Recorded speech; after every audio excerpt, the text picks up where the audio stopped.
Cengage Learning is a leading provider of innovative teaching, learning, and research solutions for the academic, professional, and library markets worldwide.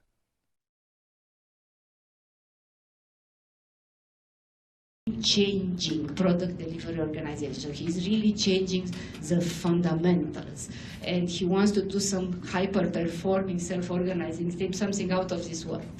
And before he was vice president of consulting services with Pillar Technology, and served for 7 years as enterprise agile transformation consultant. So agile transformation is his game. Let's hear it. There we go. Well, so first of all, thank you for coming out on a July 5th. So that's, I didn't expect a big turnout. This is quite amazing. We have an enthusiast group that I used to run in Michigan, and I don't think we got as many in a non-holiday week as you get here the day after a major holiday. So you can see the reference on the page here, the AMP going to 11. So when I'm talking about transformation, I'm talking about reaching a level of capability for your business that will blow them away, that will reset their notion of time, of capability, will produce trust, will produce excitement, and produce momentum in the business. So that's the reference there. So thank you. So you're the guinea pig. I haven't been in consulting now. I think I've been out of consulting for about 2.5 years, and so I'm a little rusty. This deck is new, so we're going to try it out. It may work, it may not. There's a lot of build-up here. Hopefully, if I just talk a lot, I'll say something interesting eventually, and you guys will get something out of this you can take home or take back to the businesses you're in. I'm trying a little fancy one, you think? There we go. A little bit about Cengage Learning. So, used to be, I don't know, anybody hear of Thompson Learning before? Thompson? It used to be Thompson Learning. We were bought by a private equity company called Apax, and many things have been added on, so, by acquisition. So there's a lot of pieces there. There's our library research, that's the Gale Cengage. There's Delmar, which is our it's career professional. So if you want to be a hairstylist or do nails or a mechanic or a nurse or something, we have curriculum for that. We've got higher ed, 4-year college curriculums. A lot of stuff in print. So if you were going to invest in the stock market, would you invest in print right now? Right. So neither would we. We know that print's important, but it's going, print is definitely in transition. And so we are now inventing the company that's going to put our company out of business with products called like MindTap, which is a complete reinvention, a rethought and reinvention of how people learn. So it's not a book, it's not an ebook. It's adaptive, it's self-paced, it learns you as you're learning, it knows how you learn, and it knows how to remediate you if you're struggling, where you need to go back to, how to move forward. It knows about you, and it accumulates course to course. It keeps all that knowledge to you, right? How you. So a little bit about me. You heard some of the highlights. The real key to anything I have of value to say to you tonight, it's not that I'm that smart. It's that I'm running out of new ways to screw up. I have made many, many mistakes, right? So as a consultant, I managed to land in a company called Pillar Technology Group as employee number 12 back in 2002. At that point in time, that company had been doing extreme programming for 6 years, 2002. So my job was to scale that up, create a company around it, and I tried different things, and not all of them succeeded. We're adapting. So I've been in a lot of different businesses in a lot of different places, and I've not always been successful. I will tell you that right out of the box. Right? Not all of them went, stunningly well. Right? But I hold to the core rules of try to avoid the stupid mistakes and never make the same mistake twice. So we got a lot of slides to get through, but this is really going to be, I'm trying to give you as much of the mistake kind of grounded learning that I've accrued over the years. So this is just some nomenclature. You know, traps are the things that a lot of companies do that, you know, frankly, I did. And so I've learned some things, tips, ways of avoiding them, ways of thinking about it, ways of working, and tricks, specific things that I've learned that work to not fall into trap, right, or to accelerate your way out. And then memes. I know that's been kind of a co-opted term on the internet, but what it really means is something viral. I want to leave something in your brain so that it kind of bounces around and you think about it and you can't not think about it, and eventually it causes curiosity. Please ask questions. You know, I don't want to just talk. You know, I'm here to help from the government. I'm here to help. And we may jump around a little bit since this deck is kind of new. All right. So Damon started with why bother in his presentation. I really like that. I've known Damon for a number of years. So how many folks are in a business right now that's trying to either transform to Agile or is doing Agile? Show of hands. That's a lot. Okay. How many would say it's going just fantastically well?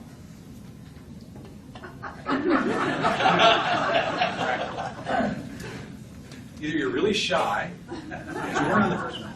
So this is, you know, if you Google people, process, and technology, there's actually like tons of diagrams for this. It's something that there's a lot of psychobabble and there's a lot of frameworks around this whole notion of transformation is people, process, and technology, right? Yeah, okay, but what you forget is structure and culture, right? So this part turns out isn't so hard, right? Dealing with the people, process, and technology. When you're in an enterprise, it's the structure and culture that tries to kill you, right? And it's not because they're evil. It's not because they're mean. It's because they generally see this as a threat, right?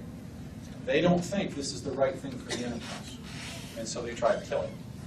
So I would tell you that adoption, you can adopt at the team level, right? But as you try to adopt, and now you need the product owner from the business to be involved. But that's not what they do, right? You need cubes knocked down. But facilities doesn't want to do that, right? You need people located at tables with contractors, and HR has a fit because it won't point. Right? All of a sudden, the structure and culture of the business starts to fight you. Right? If you want to if you really want it to sustain, you have to transform. You have to get at structure and culture. Okay? And that's what I did. So I did some team level coaching. I did plenty of that. I've held most roles on an Agile team. But I also, mainly my job was to engage the executives and make sure that the business was going through its change management to actually get this stuff to stick. Okay? So generally, this is the statement I would run into when I was in consulting. I'd have an executive call me in, a director or a CIO or something, and say, we need to go Agile. So in the folks that raised your hand, how many folks are in a top-down kind of transformation where it's really coming from the top, we need to go Agile? Very, very little. That's interesting. Very little. And the rest of you are, so hands up, bottom up, or grassroots. Okay. That tells me kind of where you are as a region on the early adopter scale. You're still fairly early, right? It hasn't mainstreamed yet. Somebody says we need to go Agile. We need to do Agile, right? There are strengths and the pluses and minuses to each of those things. You generally do one from the top and from the bottom. But trap number one, shiny objects. Right? Your business has been through CMMI, they've probably been through TQM, they've been through PMOs, they've been through SDLCs, they've been through all kinds of stuff, right? And the thing that they were going to do was always the thing that was going to just totally turn the business around. And you start talking Agile. So believe it or not, in a lot of places, Agile already is a bad word. Right? There are places that have tried it in some limited form, blown their brains out, and if you actually say, we need to go Agile, right? Like there are places I know in the Detroit area where I would be escorted to the door, right? If we actually said Agile was a word. We have to talk about highly collaborative, team-based process. right? Because we can't stay agile, right? So beware shiny objects. It's a means to an end, right? So the tip here is ground it in business value. Talk about the things your business cares about, right? So when I came into Cengage, I was a consultant, and there was a library research subsidiary that had frozen. It had seized up. It couldn't release a product. 18 to 24 months to get a product done. Done, then it might come down, right? Couldn't get it out the door. We were either going to divest or we were going to integrate, depending on the results of that, right? So we had to talk about IPOs. We had to talk about things that the business really cared about, rebuilding trust, getting stuff done, right? High quality, right? Don't be the agile person. And the reason is because that sounds religious, right? They don't want religion, they want results. If you're in talking about agile a lot and that sounds like the goal, you'll create effectively a culture against a counterculture. There's a high ground against you, right?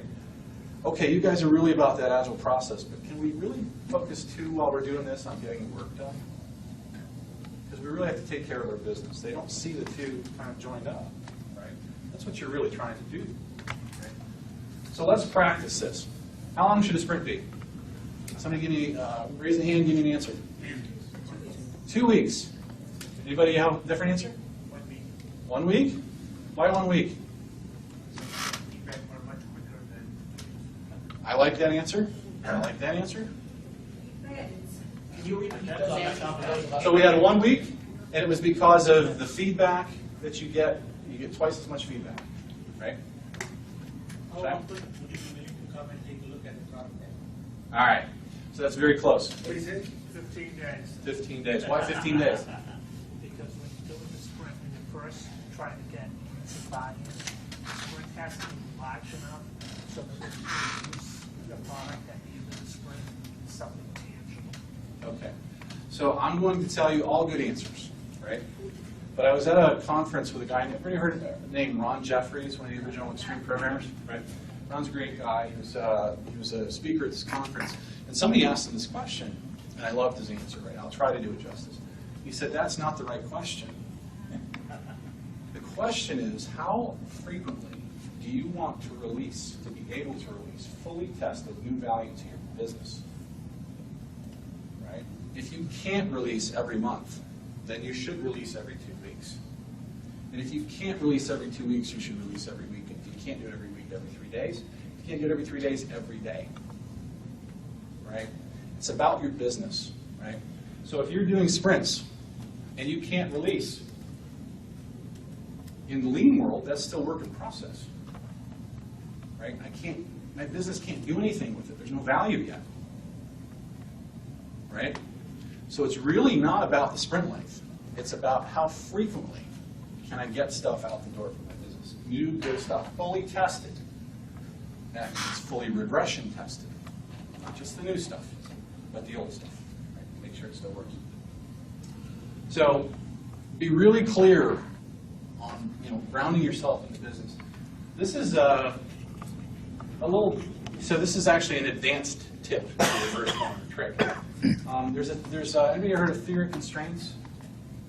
This is a great little exercise called the current reality tree. And this is a tool that I used as a consultant everywhere I went. Right? This is too small for you to read, but I'll tell you what it is. Basically, it's a catharsis exercise. You get together with a bunch of people in the business and you start to complain. We're not delivering. We're not on time. Our quality stinks. The code is nasty and entangled. Our business owner is never involved. Right? We don't know what to do. QA's, we're finding too much stuff in QA. Right? You just surface a bunch of stuff and then you start hooking it up cost to effect. And it turns out maybe you're not on time, on budget because you've got serious quality issues, which means a lot of stuff's going backwards, right? Maybe you have serious quality issues because you're not engaging your product owner throughout, right? You're using building code as a way to actually figure out what they want, right? Or you're trying to communicate with artifacts. You want to get down to root causes and deal with those, right? So I'm in a situation right now where I have a team, good people, but they're in a transformation, and they, right now what they do is they engage QA at the beginning of their sprint. And they try to perfect this user story, right? It's still an artifact, right? So rather than talking, they try to perfect this artifact. Then they hand it to development. Development goes and writes code, gives it to QA, and QA learns what it really had to do by looking at it. And it goes backwards. Right? Reversal and flow. In the lean world, that's what they call it. But they keep trying to use test-driven development as a way of getting reversal and flow fixed. That's not the problem, right? So ask 5 whys, and this is a tool to do it. Get at the root cause. Does anybody do retrospectives? There's a tip for you too I didn't put on here. Always ask 5 whys at a retrospective, because you're going to be, what retrospectives are really good at is surface rust, right? We have too many stories that are held over, right? Okay, but why? Well, maybe the stories are too big, or maybe the developers have them too long, right? Have too many in progress and are getting blocked. But get to why. Okay, why does that happen? Why do they get blocked? Well, because the story quality is fairly poor and the product owners. Okay, so why, right? Get at the whys. Otherwise, you run the risk. Anybody heard the term agile fatigue? Agile fatigue is when you keep trying to get better by throwing these agilisms at stuff. We're going to do this. We're going to reorganize our stand-ups again because they're just not working, right? For the 18th time. The problem isn't the stand-up. Maybe the problem is the team size. It's too big, right? And why is the team size too big? Well, because we have a lot of reversal and flow, and to get anything done for the business, we have to have too many people on it. Okay, why do we have reversal and flow, right? Get at the root causes. If you don't, you'll try to fix symptoms, and eventually you'll get agile fatigue. People won't care. Yes? You do successive whys. How do you tell when you finally got the critical why? You don't have to ask why for that. You'll feel it. I encourage you to try it. You'll get to things that, that will, if it starts to get personal, like it's that person's problem or something like that, then, then you're kind of getting out of bounds there. But most times you'll feel when you can't go any further. When it's something, when you feel like it's something you can actually fix, right? And you can see the chain of behavior, all the negative behavior start to flip, right? That's when you know you've got it far enough. But try it, right? And as a team, if you're starting to make stuff up and struggle with the 5th why, then don't do anything. But in your retros, ask why. Right? You'll get at some better stuff. Okay, so actually that's the wrong direction. Okay, so let's get a Scrum Master. Right. Trap, underestimating degree of difficulty, right? So how many Scrum Masters, certified Scrum Masters do we have in the room? I mean you no harm in the following statement. How many certified Scrum practitioners do we have? CSPs. Okay.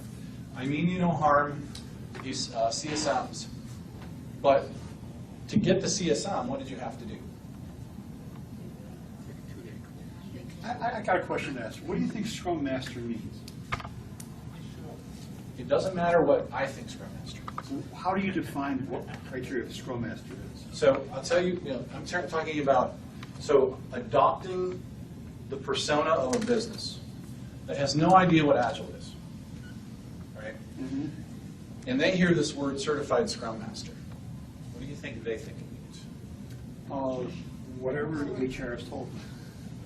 So certified Scrum Master, they're a master, right? So here's another way of looking at it. If you were an alien, and that's possible. I may be too. And you were only to know about everything was on Health Channel, and everything was on ESPN. You might become enraged to find out that people that only have a quarter of a back are leading these monsters around. And you might build a transportation device to come down in a rage about this. But it's a name, it's a role. Sure. Kids that play Pop Warner are quarterbacks. Right. Tom Brady is a quarterback. Right. It's a name. So let's just say, for sake of argument, in the name, right? So I have a friend here who's he's a master diver. But let's just say that was 2 days of training and a name. Certified master diver, right? And you're going to go diving on the Great Barrier Reef. You've never been a diver in your life. I check out his credentials, not his label. So you might. Problem is, some people are going to read something into that name and they're going to die, right? You can't always count on the fact that you're going to educate your customer, or that your or not your customer, but the world is going to educate itself on this stuff, right? So the danger in that title is that it sounds like it means something, right? And for those folks out there who don't know any better, they might not think to actually do that kind of. In fact, I know many of them. I used to make a very good living in Pillar, cleaning up after that kind of mess. Oh, I make a very good really clean up after that mess too. Yeah. So and one thing that I try to get management and transitions to understand is it's the quality of the persons. It's not the merit badges they have. sure. And it's good that they fail to get to that point, but failure can also be driven to where they won't even have the appetite to try it again. I've actually seen that happen. And so they go get a Scrum Master. Scrum Master tries to transform them, doesn't have the experience of the scar tissue, ends up putting them in the ditch, and because they come in. Remember, most places you go, they have a story. I don't think this works here. It may work over there, but it won't work here because we're special. We're hard. This is a harder business, and blah, blah, blah, blah, blah. There are many people who are just looking for that to happen, and when it actually does, they flip the bit. They're done, right? And then you have to do a highly collaborative, team-based, cross-functional process or something. So Agile is disruptive. Does anybody disagree with that statement? You guys trying to do this? Super disruptive, right? We think about it, so most of the places I went to as a consultant thought about this as a way to write code. This is a way to do business. It will go and sink and tentacles into every part of your business, right? So it's great that we have Scrum up there. Right? I'm not an anti-Scrum person. Please don't get that. But I'm just trying to paint a picture of complexity here that says, okay, so we have something that helps us with our progress subsystem, right? A little bit around our requirement subsystem, right? But what about engineering and quality? What about release management and operations? For that matter, what about legal and HR, right? Or finance and accounting, right? Facilities. All of this stuff is affected, right? And so when you go into this and say we're going to do Scrum, and you don't look at it as a transformation, requiring change management, right? Those antibodies will come, right? Even as something as simple, how many of you are in IT shops versus a product company in IT? How easy is it for you to get a product owner in your room?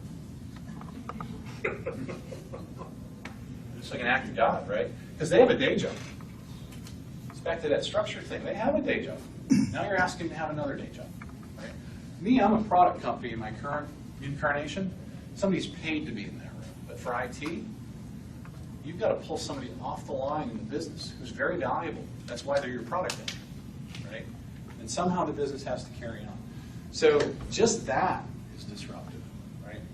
But as I talk about some scar tissue, I walked into, as a consultant, I walked into an organization, insurance company in Lansing, Michigan, and we're all over this automation thing, automated testing, right? We're test-driven, we're using agile testing, automated QA. And I'm singing the praises of this stuff after them bringing me in to transform them, only to find out that the QA team is union. And they just heard me spout all the way up their management chain about automated testing. Right? That was not a fun conversation. Right? We worked them through it, and eventually we got them to believe, or got them to really understand, we need you to test the really valuable stuff. Right? That's the stuff that's new. Right? We don't need you to test the old stuff. Right? That's old and boring. We worked our way through it, but I almost had to, I'm not kidding you, I almost had to use union grievance file. Right? I had to work through that. It was actually a CEO conversation for me. Right? Not fun. So, again, HR. That's, you're basically, the notion, I've seen this situation many times. what's the first response of an Agile team to a team member that is not performing? It's to help, right? Invest, intervene, help them, right? What happens when you feel like they've hit their, as a team, you feel like they've hit their physical limit? What's the next responsibility of a healthy Agile team? Kick them out, right? Go to HR and tell them that. You can just kick that person out. Not a manager, a team, right? Is there a PIP? Well, no, there's no PIP. You just kick them off the team. They can't do that. We got an employment law there, right? You get into all kinds of trouble, right? It's really hard, right? So anybody read Good to Great? The notion of a flywheel, right? Try to start spinning that thing. That looks pretty heavy, right? It stores energy, right? Once you start to get it to spin a little bit, it gets easier, right? But getting that thing to move is hard, right? Getting it to budget. So one thing I would tell you is that the tip I would give you here is embrace the brutal reality up front, right? It's going to be hard, right? So when I came into Gale, which is a subsidiary, the CIO said, Chris, I want to go Agile, right? And first I stopped him. I said, Gary, do you want enough Agile to say you're Agile? Or do you want enough to get the results? He said, well, I want the results. I made him say it, right? He said it out loud to me. He said, okay, and it's going to be hard, it's going to be expensive, it's going to be worth it. Right?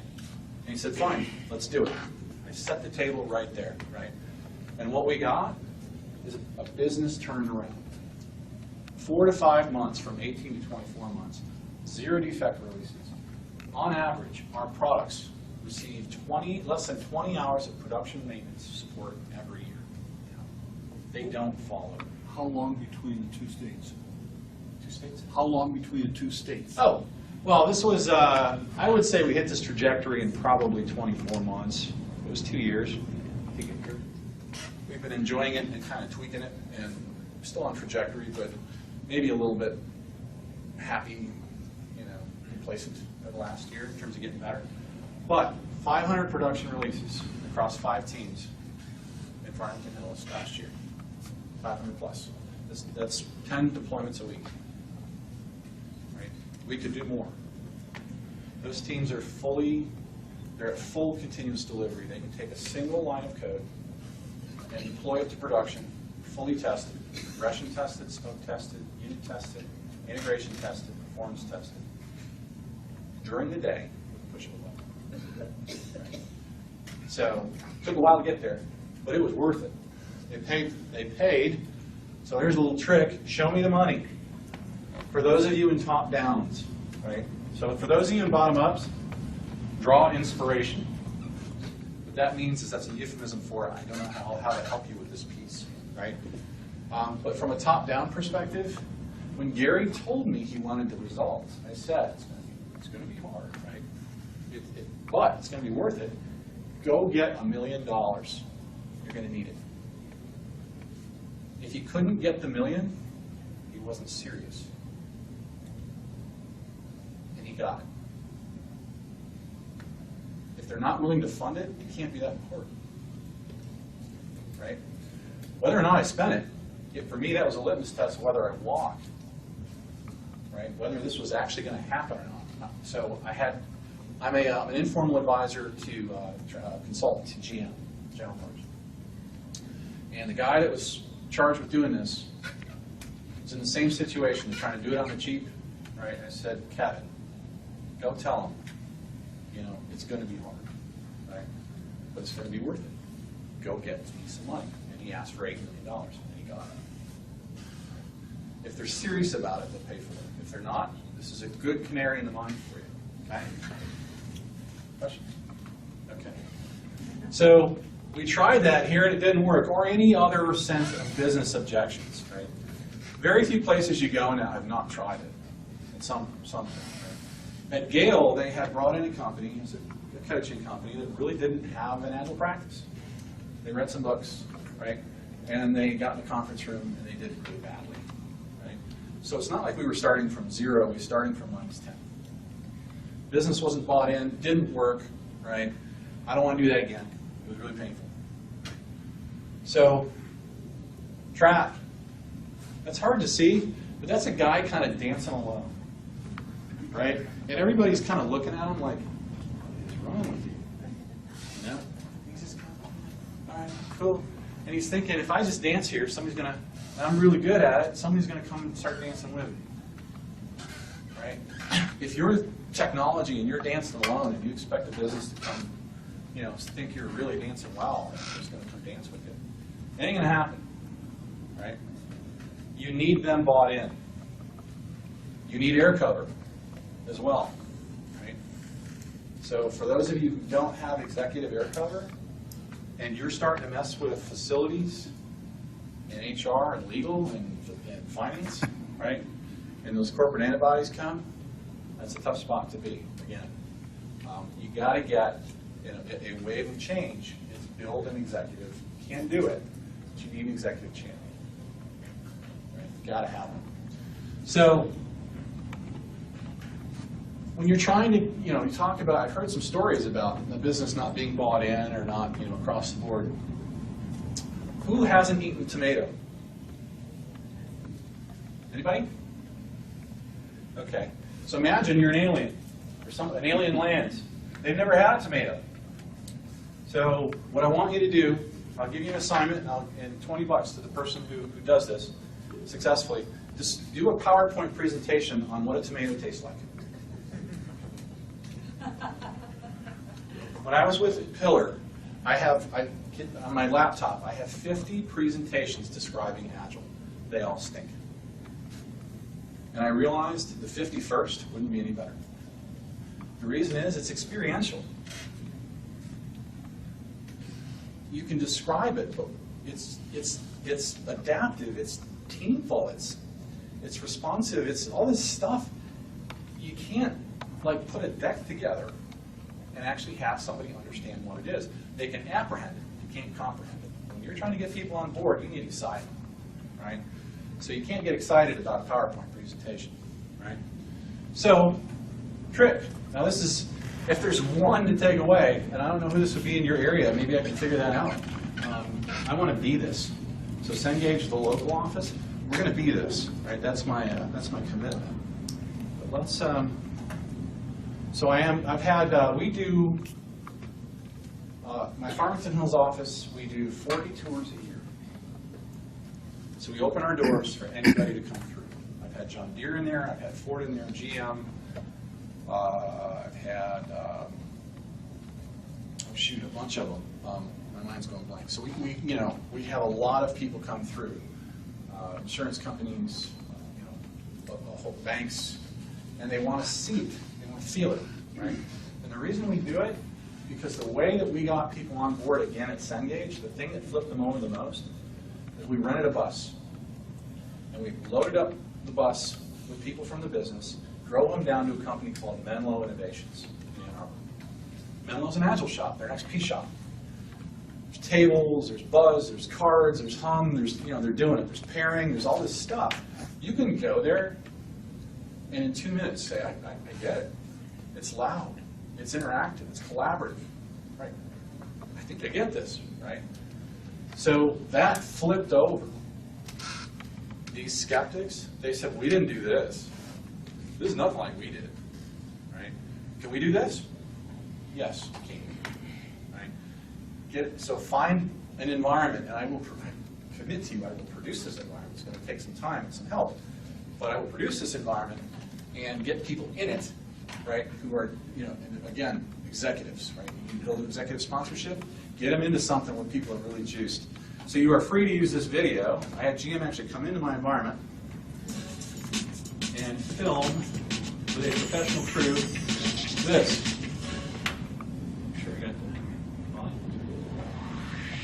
We're looking today at Agile as a way to improve our software development approach. As you look around GM, you'll start to notice some substantial changes.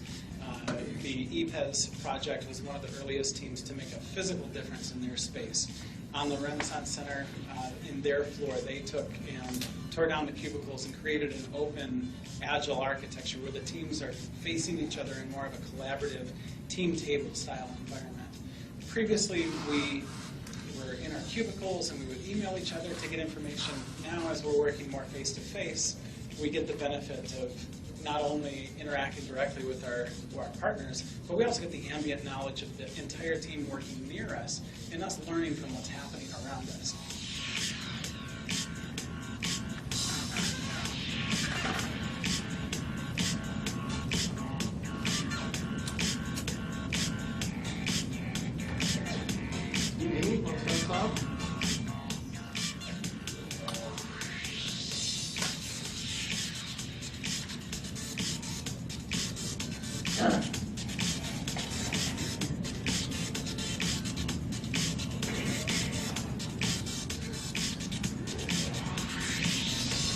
The idea of bringing Agile into Cengage was to increase the quality of the products and get more products out to the market quicker. We're knocking down all the cube walls, we're sitting around big tables. You're not talking to somebody on the phone, you're not reading a request through email, you're not responding through email, you're sitting right there, you're working with them face to face. It's made it a place where we build better products. It's also a much more fun place to work. It breaks down a lot of barriers. It's been great. Being on a team that is constantly striving to get better, that's really a focus of Agile, is just continuously improving, is invigorating. If you're doing Agile well, then the customer isn't really the customer, they become a team member. We're not up in an office kind of waiting for some spec to come back or waiting for a prototype to review. We're engaged at the table with that team working on that project. We're all delivering. We're all about being on a team together and working together, and we all bring different concerns to the tables.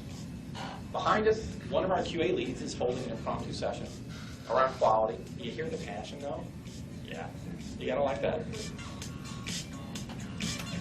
We had a number of early pilot projects get started in the second half of 2011. After the first of the year, somewhere between 35 and 50 projects have identified that they intend to leverage an Agile approach. Quite frankly, we will rapidly become one of the largest Agile organizations, certainly here in the country, as we begin to scale this across General Motors. If we're driving business value more rapidly, if we're finding ways to drive waste out of the system, that can only be good news for us as a whole.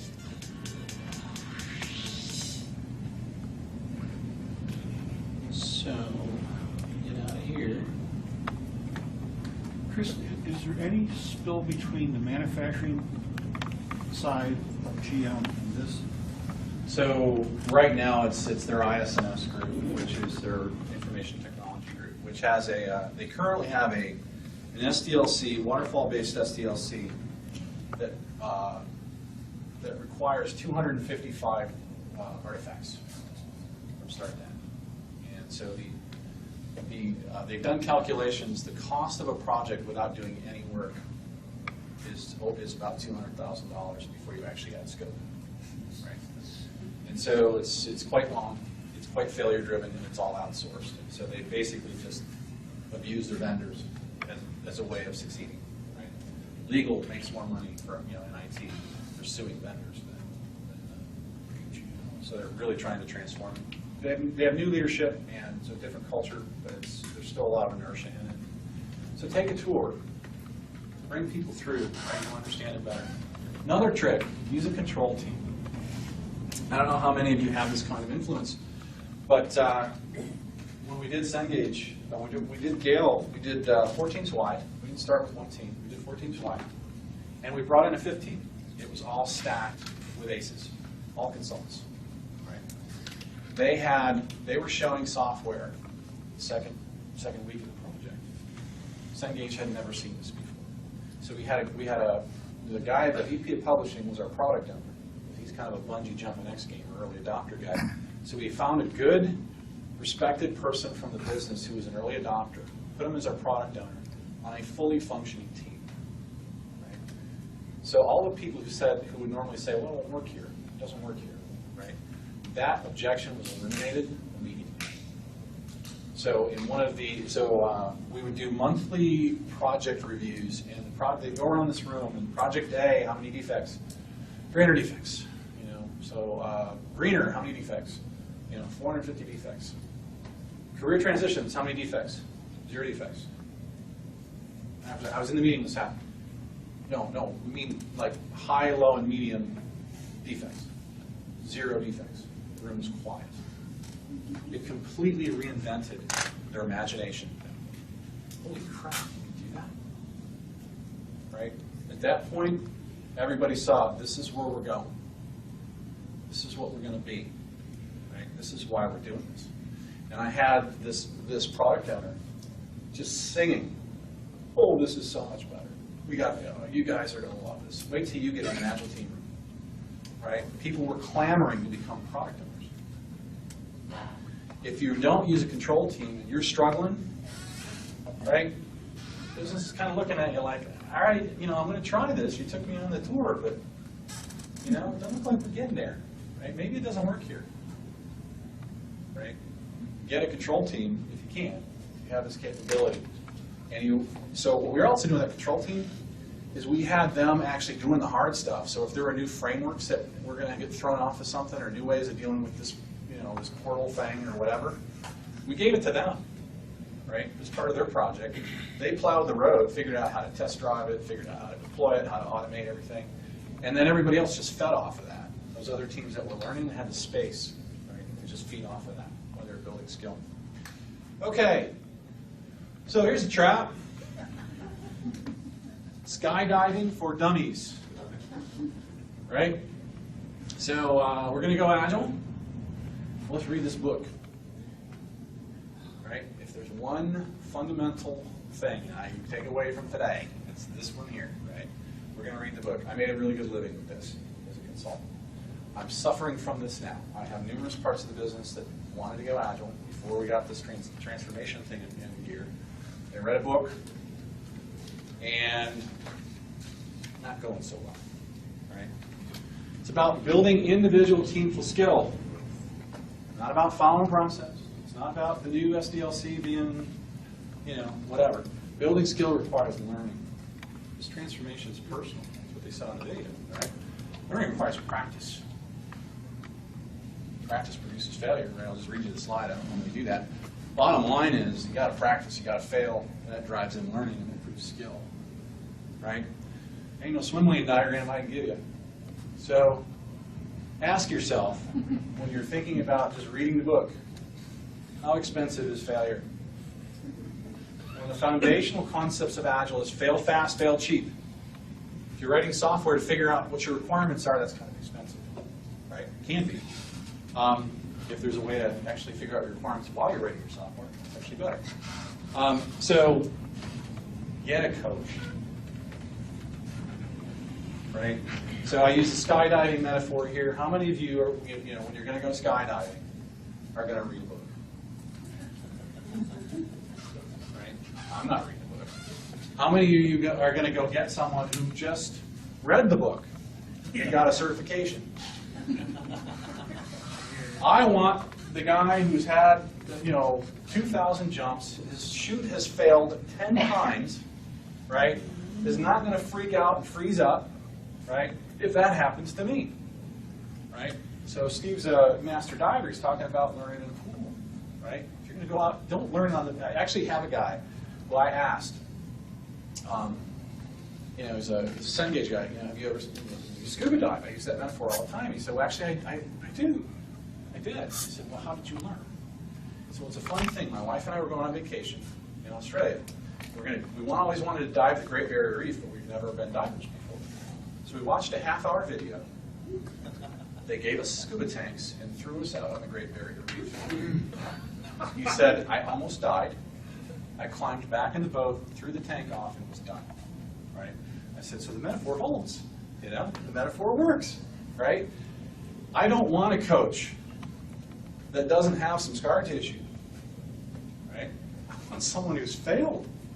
So I don't have to feel the same way. Steve talks about, in the deep end of the pool, he'll knock your mask off. He wants to see if you freak out. He wants to see if you've got claustrophobia, right? He wants to see what's going to happen while you're in the pool. not in the Great Barrier Reef. Get a coach. Right? Don't try this on your own. This is skill building. It's not a process, right? It's actually skill, right? So trap, mechanical agile. Anything can be done poorly, even agile. So I had a situation where I had a team that was trying to ask me whether they should pair full-time. Should I pair full-time? My response to them was, if you have to ask me that question, the answer is probably yes. That means you don't know how to do it. Plus, you also don't know how not to do it, because it turns out that's a discipline too. So yeah, you should do it for a while. But as soon as you learn how to do it and how not to do it, that's your decision, ain't my decision. Use your brain. Don't follow anything, right? So I had a situation where we had somebody hire in, and they wanted me to give them an intro to Agile, and we went to a restaurant down the street, Barlow's. And he was a UX guy. I said, well, I don't understand what you do. Draw for me across the process you use every time, no matter what situation you're in, to be successful. Show me the swim lane diagram. He says, okay, well, first I get the requirements. I said, well, do you always get the requirements? No, I don't always get the requirements. I said, okay, so you don't always get the requirements. So what do you do? Well, sometimes I have to actually go figure out, with the SA, what the requirements are. So product owner's not available. I said, okay, that's great. Now what do you do? Well, I take the requirements and I start to wireframe. I said, well, hang on a second. Do you always do that? Well, no, sometimes the requirements aren't very good. What I got him to figure out was, there is no universal process. This is not about following, right? So again, I'm in the bash Scrum. Scrum has a cadence. It's got ceremony. It's comforting to very structured people. I have sprint planning. I do my stand-ups.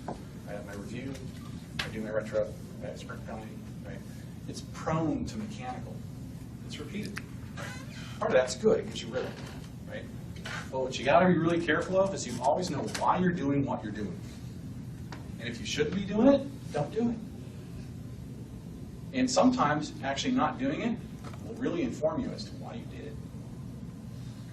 Right? I had a team that actually was struggling to figure out their stand-up. Couldn't get their stand-ups right. It was always just a mess. I said, well, stop doing it. And they stopped, and it got really painful. Now, this is a team that was already established. It got really painful. And the things that were breaking down, they were really clear now why they were doing stand-ups. So they reinstituted their stand-ups, and they were much more focused. Right? Sometimes a coach can help you do that in a way that isn't on the Great Barrier Reef. Right? So there is no swim lane diagram, folks, that we can give you. This is all about skill and self-organization. Right? So think adaptive system. Anybody ever watch Deadliest Catch? It's a crab fishing show on the Bering Sea, right? So imagine you were going to try to plan that out. You're going to actually pre-plan the whole fishing trip, right? And you're a project manager. So you're going to put together some sort of project plan that says we're going to start here with this many supplies, we're going to go out to this spot, we're going to catch this many crabs, then we're going to move 50 miles to the west, and we're going to catch this many crabs, right? And as soon as you get out, there's 40-foot swells, and there's ice, right? And the guy that throws the hook just got hit in the head by the crane, and he's down. And the crabs aren't where you thought they were. You drop the pots, and the crabs aren't there. That's an adaptive system. If one of these guys gets hurt, they reorganize, and they complete the mission. They get the most out of the boat, and they get the crew home safe. You cannot predict the Bering Sea. You cannot predict the weather. You cannot predict where the crabs are. You have to reorganize all the time. It's not that you don't plan, right? But you have to be able to adapt, right? Very disciplined system. Right? So I also have to throw the Navy SEALs in there, right? Very, very adaptive, disciplined system. They go out with a mission, an idea, and a plan. And, no plan survives first contact, right? So if one of these guys gets wounded, everybody else knows how to do what that guy did, right? They reorganize, they complete the mission. There's no swim lane diagram or process plan or project plan or anything that these guys follow and be successful at. The same is true. My hypothesis to you is that what we do is as messy a business as any of this. It is prone to learning and discovery along the away with things we cannot predict. We tried in the waterfall days. Right? So it's about skill building and self-organization in a teamful way. It's not about following Scrum. It's not about Kanban. It's not about, TDD. It's about people thinking and working in a teamful way. Now, if you don't have a teamful way, imagine these guys didn't have the same disciplines. Didn't understand, I do it my way, you do it your way, right? And then you've got them on a mission. Somebody's going to die. It's teamful, right? They can communicate with hand gestures. They understand each other. They don't talk about the mechanics anymore. They've reached a state where they can adapt as a team. That's what this is that we're trying to do. Okay? So trick. I actually heard somebody did this, and I'm proud of you. Invent your own approach. Now, this is actually a bad graphic. So when I came to Gale, I didn't want to be a Scrum shop. I didn't want to be an XP shop. I wanted to be a do-it-work shop. Right? Do more of what works, less of what doesn't. Localize and adapt. Right? We're a publisher. Maybe we need some localization for that. Right? So I created the Gale Agile Development Approach. All it meant was nothing. It meant we're not a Scrum shop. There was no prescribed anything. It was just a name I put on it with the understanding it's a continuously improving system, and the responsibility is on you to continuously improve it. You are not to follow anything. You are to lead. Learn these practices. Get good at them. Right? Figure out when to do them, when not to do them in a teamful way. Right? Organize, reorganize, adapt. Right? So I had people come through in the interviews and say, "You're not a Scrum shop." I said, "You're right." Right? We do what works. Right? We localize, we adapt, we improve. Right? If you're doing it the same way 3 months from now that you are right now, you're probably not doing it right. Okay? Questions? So that's the kind of. Just don't put too much meaning in it. When you standardize, you fossilize. Remember that. Nice to meet you. You didn't steal that. No, I use the word ossification. Yeah, okay, that's even better. I don't think you can spell it though. Let's pick a pilot project. Nothing necessarily wrong with this, but the trap is testing the water. Right? Who's trying to pilot? Okay? And usually accompanied by the train the trainer. Right? How well has that worked? Heads are going this way. Just because you can roll it out in one team doesn't mean another team gets to learn it differently. If you have coaching, if you have pervasive coaching in one team, you need it in others. It's individual. It's skill. I don't get to stamp it out once I built one. I have to deal with the individual and teamful transformation of every team. Right? And going back to our diagram here, this is what you're up against. So imagine this is your flywheel and you're trying to spin it. And it's tough to start. And you've got the structure and the culture kind of beating on you, trying to kill you the whole time, right? Time is not your friend when you're trying to train to transform a company. The reason is because resistance organizes, right? You need to move as fast as you possibly can, right? Change so fast, people do not have time to invent reasons why it's not going to work. That's why I did 4 teams wide at Gale. Right? I didn't want to do one and then have them figure out why it's not going to work and have people build resistance and alliance that I had to go break. Right? We just didn't.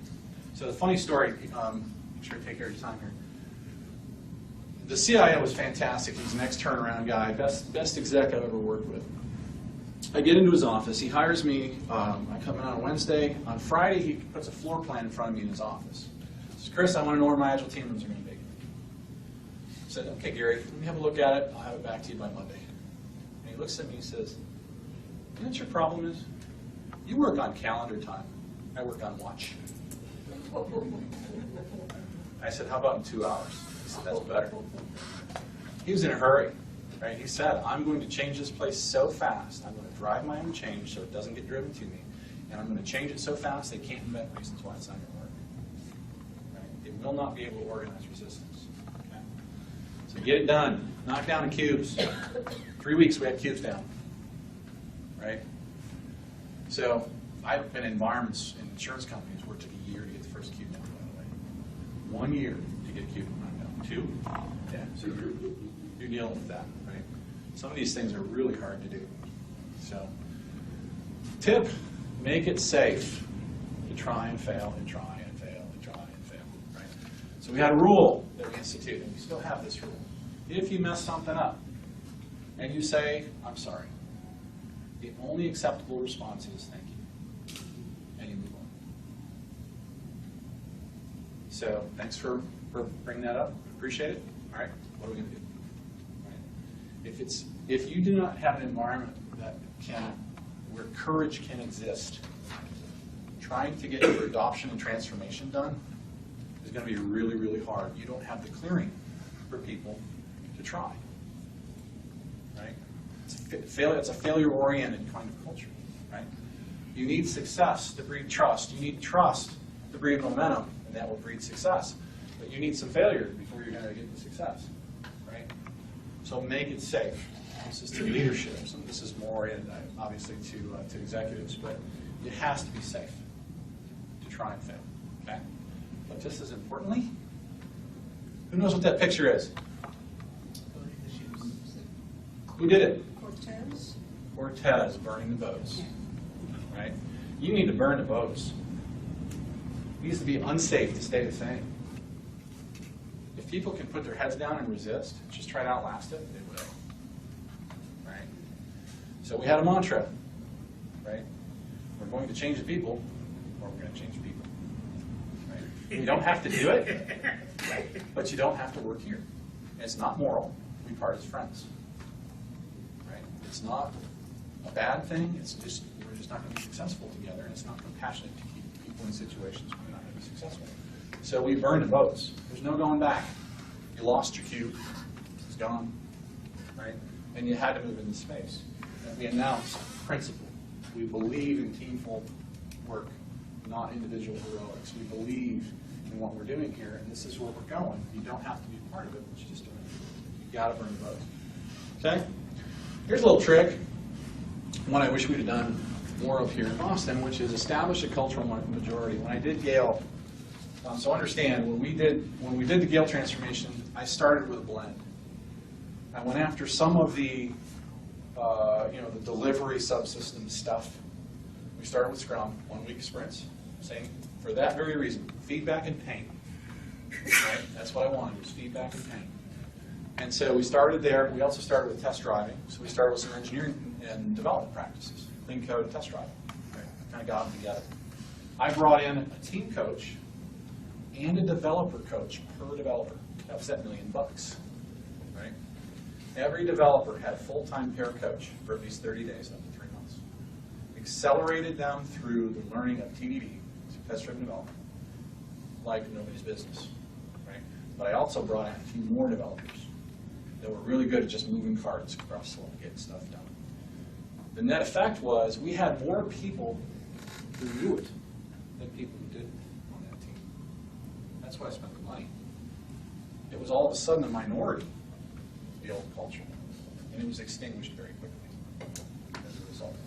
If you have even equal numbers of coaches, you can get into a situation where you get into a pitched battle of cultures.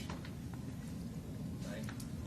The old culture doesn't want to die, and the new culture can't overwhelm it. And you prolong yourself. You make it more painful. So you say there were more coaches than team members? More coaches than team members. Yeah. So everybody, it was just the way to work. CI was working, continuous integration was working, we had test driving, and everybody had a coach. And there were a few more, just making sure there was lots of work moving to the business, and the business was like super juiced about it, right? And the old culture couldn't survive. You know, they killed it, right? So just some tips about doing that. Start with HR, right? Get to HR and make sure anybody comes through the door from now on has experience, right? That's one way to do it. So you coach them. So that's what I did at Gale. I coached them on screen. How many people bailed out because they couldn't take it? 2. Out of how many? 36 at Gale. We did a lot of insourcing though. So we actually converted our contractors. Was everybody co-located? Most were co-located. We're not in that situation now, but most were. So hire experienced practitioners, convert your contractors.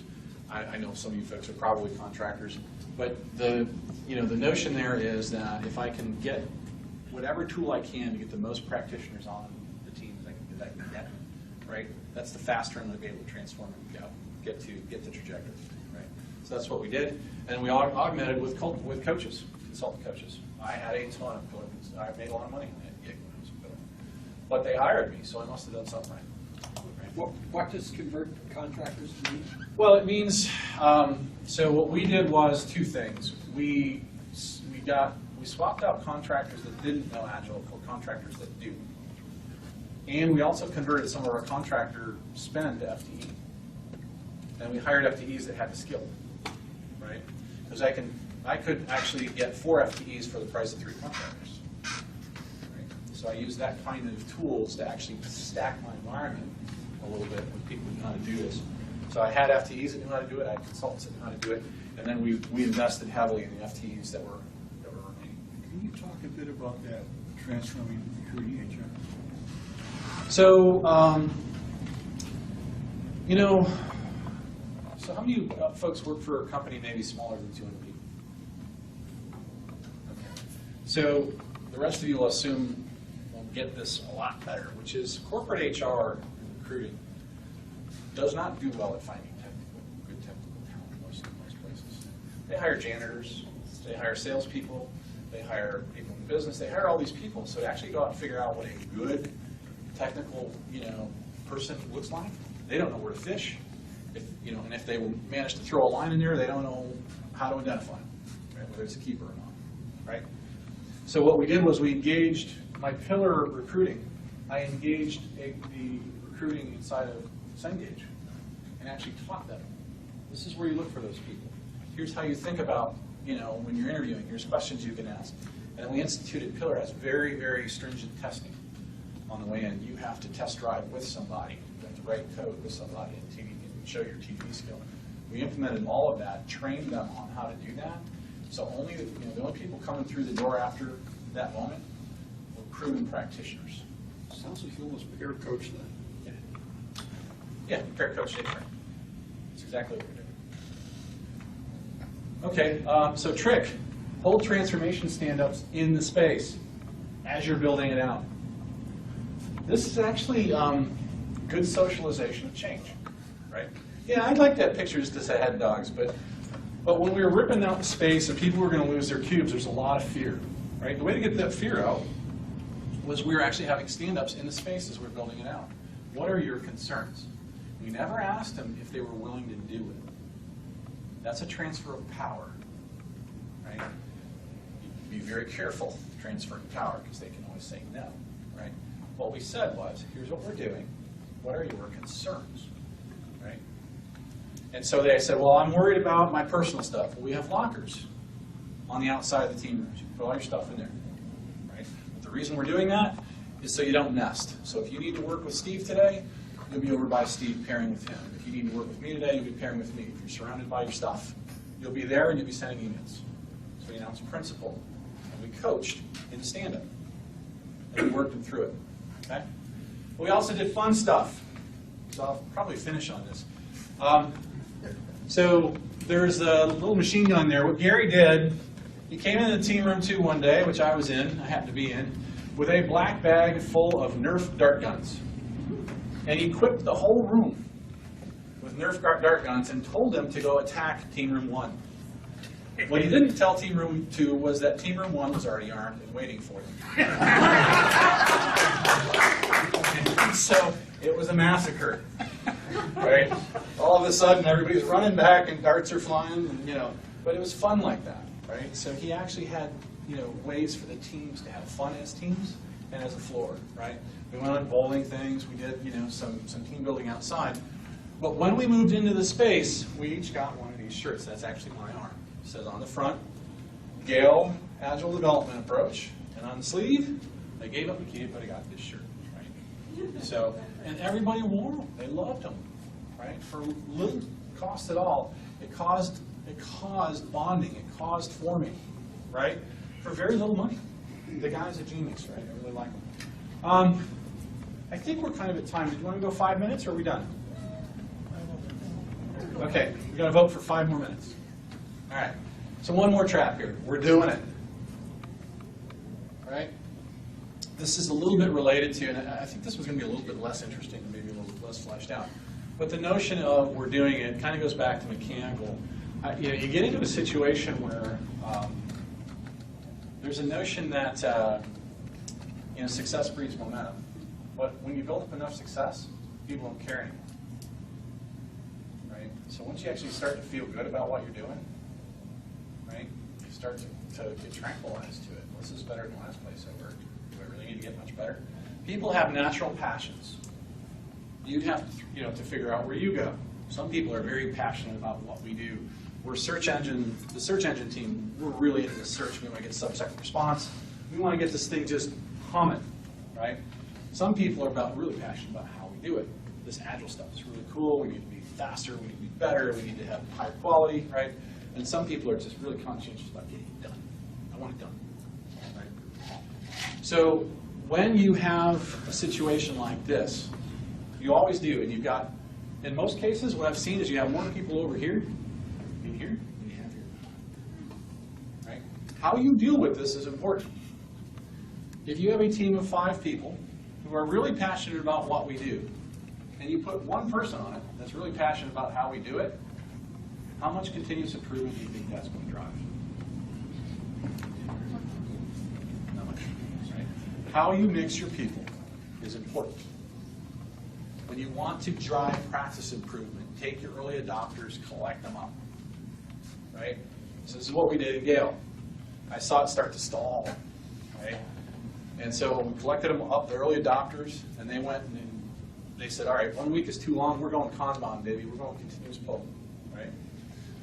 And they figured out how to do it, they built skill, and then I went to the other teams and I said, congratulations on being the second, third best, fourth best teams in the enterprise, right? And they're like, what? Before they didn't care about automated deployments. But when they were actually the second, third, fourth best team, they cared. So when I gave them an early adopter, still the same mix. 5 people were really passionate about search. But I gave them a value system, I gave them a way to care about it before I sent that 4th person in there to actually help figure out how to do it. Right? I transferred power by creating a leapfrog. Right? So pay attention to how you mix your folks. Right? Train a trainer. You got one person going in to train 5 people who are really not that big on how we work. Right? That can be a really tough way to go. So anyway, thanks for coming. There's my information. I'm not real protective of it. Please feel free to stretch out to me. Did you guys find this valuable? You good?